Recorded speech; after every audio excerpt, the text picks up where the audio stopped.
Welcome into another edition of What Barrie's Talking About from Barrie 360. I'm Dan Blakely. On this week's program, Making Room for the Homeless, the Busby Centre downtown has a plan to expand but needs some help financially to do that. We'll hear about the plan and how you can help. Gearing up for another Gussapolooza Music Festival in Cookstown. Guess what?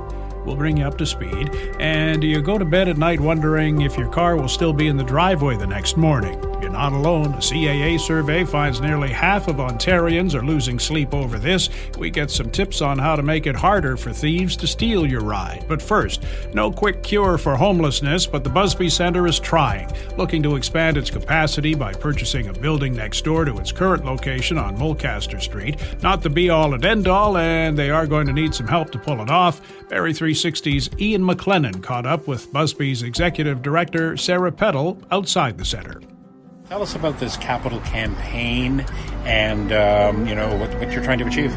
So we're looking to expand services within the downtown. So we are purchasing 8890 Mulcaster so that we can take our 7,000 square feet that we've been operating in for some time and overcrowding in to 17,000 square feet so we can create better services for people, more efficient services, and more dignifying services. So we can have different partners that are already visiting with us where we're having to kind of take parts of our drop-in center and we can actually give them space to meet with people in an appropriate way. And this building is right next door to the current Busby Centre. What sort of factors came into play that, Busby had, you as executive director said, we need more space?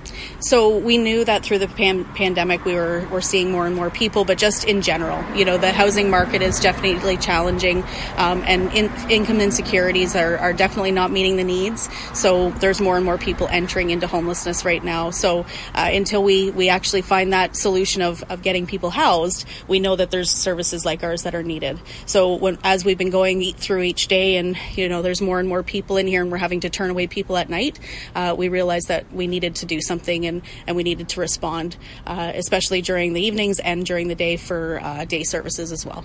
What's missing at the current Busby Centre that when you get this new location you'll be able to do and grow upon? Space is the big thing. Again, within the space right now, we're using our drop-in center, and then in the evening we turn that into an overnight accommodation with cots and stuff. Where with this space we'll actually be able to have private offices for people. We have a variety of different services that come now, and now we can actually give them space where they can meet with people privately. We can, extend those services. We can extend our bed services to make sure that there's more beds because we're turning away, roughly 5 to 10 people a night, if not more, because there's just not enough shelter beds in our community. And who are the current owners of the facility next door? We are very fortunate that our current landlords and the owners of the property are Canadian Mental Health Association, so it's definitely, a win-win and a collaboration for both our organizations. We ventured into this many years ago to come to this location, and now they need more space and we need more space, so this allows them to go and find more adequate space as well, but the partnership continues. They'll still have staff here as well. And in terms of dollars and cents, how much you're looking to raise, and how are you in terms of reaching out to the community? So we are trying to raise $2.2 million, so that will help us to make sure that we have the financing to close the deal and get the space, as well as just get some renovations done and, continue with that operating. So we're really hopeful that the community will come together to help support this, because there are many, many people in need right now, and we want to be able to provide better services moving forward. And if people want more information, they can go to what website? Yeah, www.busbycentre.ca. Mark it on your calendar. Weekend of September 15th, 16th, 17th, Gussapolooza at the Georgian Bay Steam Show grounds in Cookstown. A chance for emerging artists to showcase their stuff. The second year for the festival in Cookstown, but it goes back to meager beginnings in 2016. Valerie Robson is one of the creators of the festival. She shares the background and who to watch for this year with Rachel Detta from our partners at Rock 95. Gussapolooza kind of started off as a backyard thing. So was it like just a couple guys being like, hey, let's have a battle of bands with a bunch of buddies? Is that how it got started? Yeah, so it was actually my husband who started it originally, and he's a musician himself. And so he kind of came back home and realized there was nothing really kind of like going on in the area for independent musicians. So he started it, and so many bands showed up that it lasted 3 days. It was kind of like a party. And so from that point forward, everyone's like, hey, are you doing that thing again? Kind of thing. And so kind of just naturally grew into what it is today. More bands kept messaging. And this year we had over 1,000 submissions from all over North America. So we had, like people from LA and Las Vegas and Nashville and Florida. And we're like, wow, our little festival's really gotten out there. So how do you whittle it down from thousands of applications to the set of artists that you chose? We have a panel that helps us this year because 1,000 submissions, you can imagine, would be a lot for two people to go through. Yeah. So we do have some help this year. So we kind of just made a good old spreadsheet and, we look at different things, not just following, but really talent. We look at a lot of live performances so we can actually see the raw talent not produced. And really we just go from there. It's the way the music makes us feel, our panel thinks about it. And really just looking for that raw talent. Absolutely. And it's really fun because we even get a chance here to talk to some of the winners, and they all talk about how exciting and what an experience it is for them to also see their peers also, and just knowing that after you watch all these other great musicians perform, they win. But for these artists, after they win this whole entire weekend, it's almost career changing. Yeah, for sure. That's one thing that we started last year was the Gussapolooza Music Awards. And so we did our top 3 winners last year, The Human Drive, Shoemaker Levy, and Francesca Panetta. Those ones kind of rose above. And it's not only just fan voting, that's part of it, but it's also us looking at a lot of other aspects as well. And really, with Gussapolooza, we're trying to build a community. So even that's one of the things that we look at is how are they supporting other independent artists in this community, because we're all in this together. And our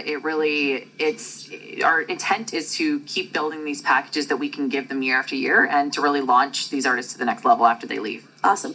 And I'm a constant goer, haven't been to Gussapolooza yet. I walk into the massive venue. What am I going to see? What can I expect? So we've got 3 stages. We've got the 2 SL100 mobile stages that we have in the concert field, and they kind of go off like a shotgun. So it's boom, boom, boom, boom, boom. As soon as music stops on one stage, the next one's going. It's going. And then we have a massive barn that has our acoustic stage in it, and that's strictly for acoustic performances.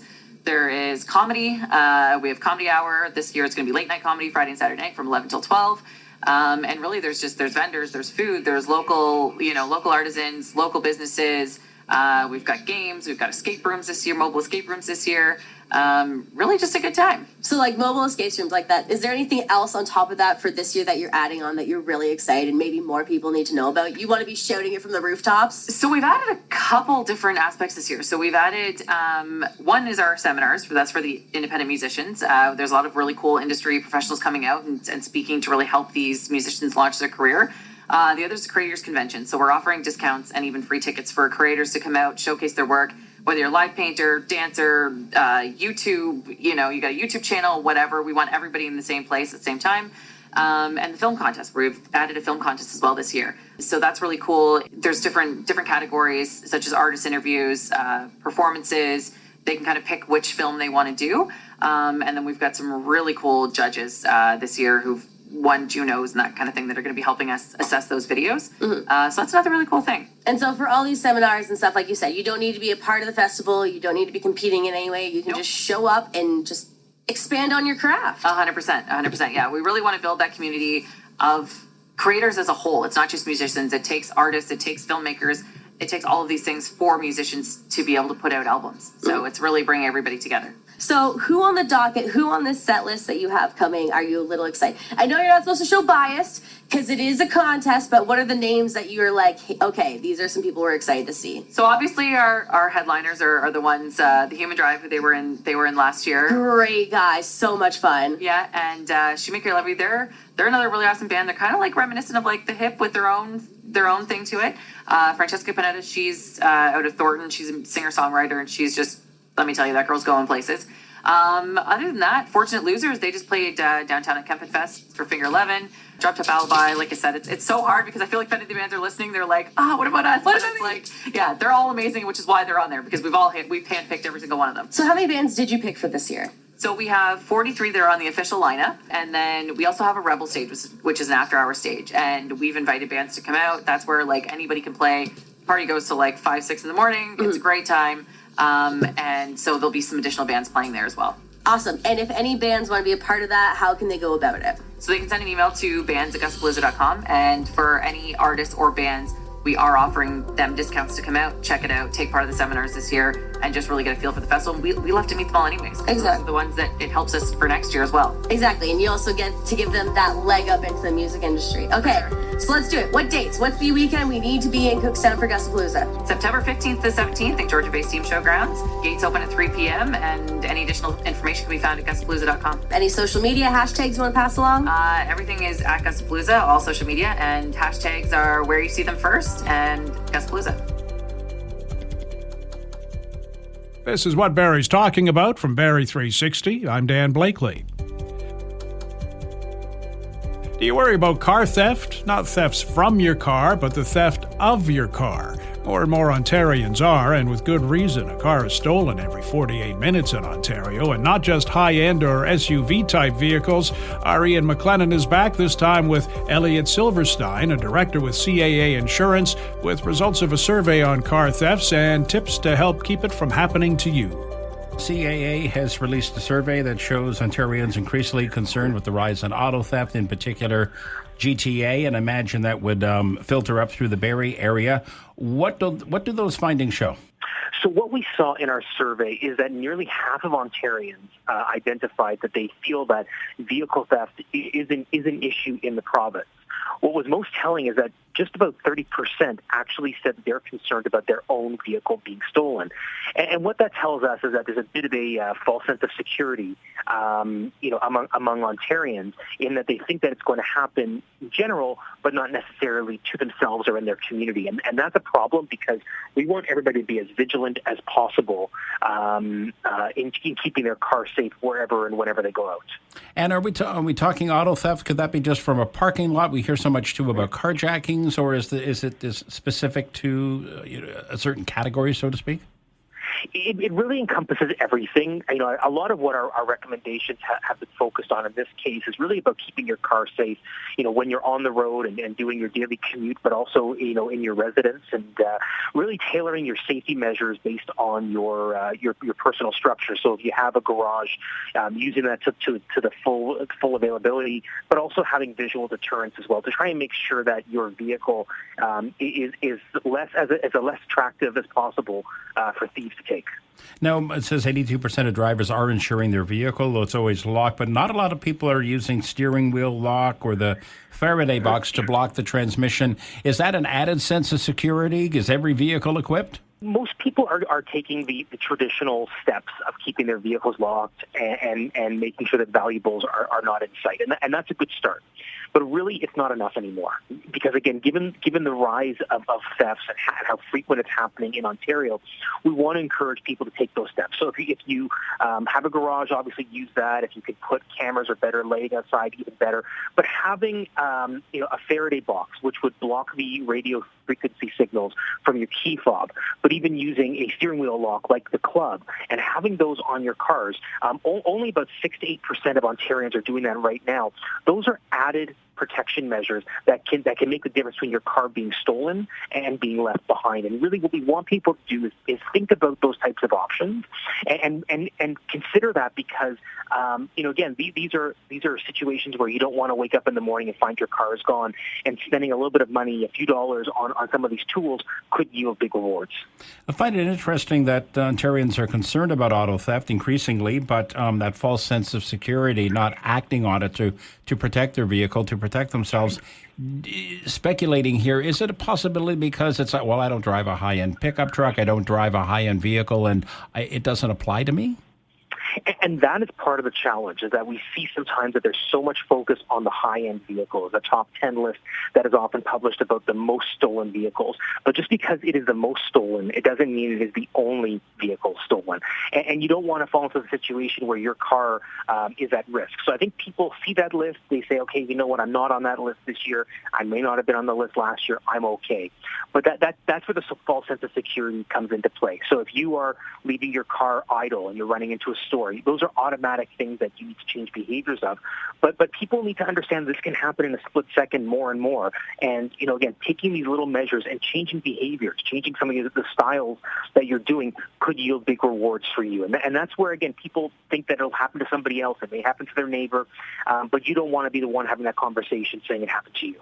And finally, too, Elliot, the report says from 2014 to 2021, 72% increase in auto theft across the province. Any read on why there has been such a spike? Is it thieves are just getting smarter? So it's more a situation that the time needed to access the vehicles is taking a lot less. So what we're seeing now with the introduction of push-button starts and more technology in the vehicles, some of these thieves are getting access to these cars in a matter of seconds. And that's significant because, it used to take many minutes to try and get access to the car and get it moving. It's happening with such frequency, and because a lot of these efforts are coordinated and they're organized, they're targeting certain types of vehicles, certain communities, and they're being relatively successful. So the more that we can take the steps to make it less visually attractive, the more that we can do to keep ourselves protected, the more likely we're going to try and resolve these issues in the short term, while we also want to see greater strength and stronger protections in our vehicles through vehicle manufacturers down the road. And is that something that manufacturers are looking at, that there's an onus on a number of players here? Well, this is really a shared responsibility. We've seen some great movement from the police over the last number of months. They've had about $50 million invested into working on this issue. A lot of organizations like CAA are at the table as well talking about the issue. Manufacturers are aware, and certainly the conversations are ongoing. But again, this is a longer-term process because manufacturing changes do take time. But that certainly doesn't mean that they're not part of the conversation. They do need to be, because we want to make sure that all cars, regardless of year, make, or model, is as safe as possible for when we're on our roads. And again, I guess it's a mishmash, too, of who's taking these vehicles, anything from just, the average thief, so to speak, to organized crime. It's a mixture of both, and we will always have those crimes of opportunity where somebody's trying to get a access to any vehicle they can as fast as they can. But the fact there's greater coordination, and a lot of these vehicles are being packaged up and shipped out to other countries. We're seeing that organized structure and seeing a lot of these vehicles ending up in various ports, and that's what we want to stop. We want to cut off the issue at the origin, where we make the car safer. We also want to cut it off at the exit points, where we want to make sure that the vehicles are not being put in shipping containers and being shipped overseas to other countries. Again, no guarantees, but it seems the harder you make it for a car thief, the more likely you'll find your car where you left it. And that's our program for this week. Thanks to Ian and Rachel for their efforts, and to you for listening. If you like what you've heard, please subscribe to What Barrie's Talking About, rate it, review it. You can also keep up with What Barrie's Talking About on Twitter at Barrie360 and on our website, Barrie360.com. Also, our daily Kickstart podcast is available from any streaming service and on our website. I'm Dan Blakely. Hope you'll join us again next week.